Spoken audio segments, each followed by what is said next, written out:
నమస్తే భయ్య అందరికి. నమస్తే. ఏం లేదు భయ్య, నేను చాలా రోజుల నుండి ఒక అమ్మాయిని ట్రై చేస్తున్నా. కంగ్రాచులేషన్స్. ప్రపోజ్ చేద్దామంటే నాకు ఫుల్ భయం అన్నమాట.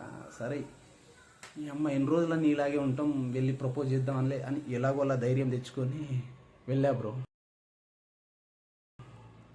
నా అదృష్టానికి బస్ స్టాప్లో ఒంటరిగా ఉంది, ఎవ్వరు లేరు. సో ఇదేదో మంచి టైం అనేసి దగ్గరికి వెళ్ళి మెల్లగా అటు ఇటు చూసి ఎవరు లేనని ఐ లవ్ యూ అని చెప్పిన బ్రో.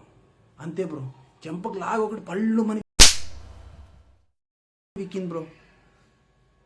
ఏమన్నావు ఇంకోసారి చెప్పన్నది, నాకు అర్థం కాలే బ్రో. సరిగా విననప్పుడు చెంపకేసి ఒకటి ఎందుకు ఇవ్వాలి బ్రో? నాకు వినపడలేదు, ఇంకోసారి చెప్పంటే అయిపోతుంది కదా బ్రో.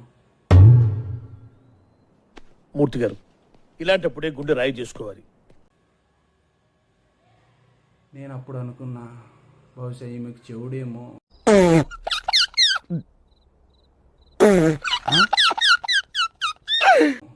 వినిపించుకోలేదు, మరి అదే తప్పనేసి వచ్చేసినప్పుడు వల్ల మన యూత్ కి రెస్పెక్ట్ లేకుండా పోతుంది.